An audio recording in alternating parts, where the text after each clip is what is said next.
Hello everyone, welcome to venkat family. இன்னைக்கு நம்ம இனிப்பு புளிப்பு காரம்னு மூணு சேர்ந்த டேஸ்ட்ல மாங்காய் வெல்லம் மாங்காய் பச்சடி தாங்க செய்ய போறோம். எப்படி செய்யறதுன்னு வாங்க பார்க்கலாம். அதுக்கு என்னென்ன இன்கிரிடியன்ட்ஸ் தேவைன்னு பார்த்தலாம். மீடியம் சைஸ் மாங்காய் 2, நல்லெண்ணெய் 3 டேபிள் ஸ்பூன், கடுகு 1 ஸ்பூன், உளுத்தம்பருப்பு 1 ஸ்பூன், காஞ்ச மிளகாய் 5, பெருங்காயம் தூள் 1/2 ஸ்பூன், சால்ட் தேவையான அளவு, மஞ்சள் தூள் 1/2 ஸ்பூன், குழம்பு மிளகாய் தூள் 2 டேபிள் ஸ்பூன், வெல்லம் 100 கிராம், தண்ணீர் தேவையான அளவு. ஒரு கடாயில் 3 டேபிள் ஸ்பூன் அளவுக்கு நான் நல்லெண்ணெய் சேர்த்துக்கிறேன். நீங்கள் எப்பவும் யூஸ் பண்ணுற ஆயில் கூட சேர்த்துக்கலாம். 1 ஸ்பூன் அளவுக்கு கடுகு, 1 ஸ்பூன் அளவுக்கு உளுத்தம்பருப்பு சேர்த்துக்கிறேன்.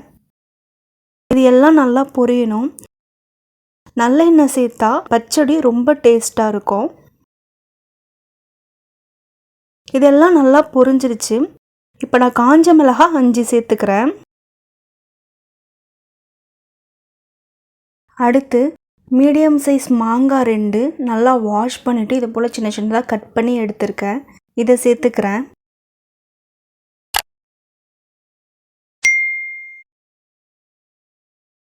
பெருங்காயம் தூள் 1/2 ஸ்பூன் அளவுக்கு சேர்த்துக்கிறேன்.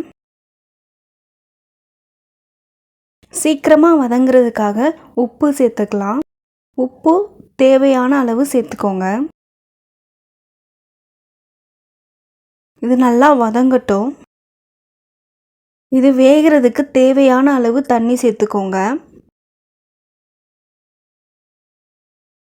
மஞ்சள் தூள் 1/2 ஸ்பூன் அளவுக்கு சேர்த்துக்கோங்க. இதை நல்லா மிக்ஸ் பண்ணி விட்டுட்டு வேக விட்டுடலாம். இது வேகட்டும். அதுக்கு முன்னாடி நம்ம சேனலை சப்ஸ்கிரைப் பண்ணாதவங்க சப்ஸ்கிரைப் பண்ணிவிட்டு பக்கத்தில் இருக்க பெல் ஐக்கானை கிளிக் பண்ணி ஆளுன்றதை ப்ரெஸ் பண்ணிக்கோங்க. நல்லா வேகிறதுக்காக இதை இப்போ நம்ம மூடி வச்சிடலாம்.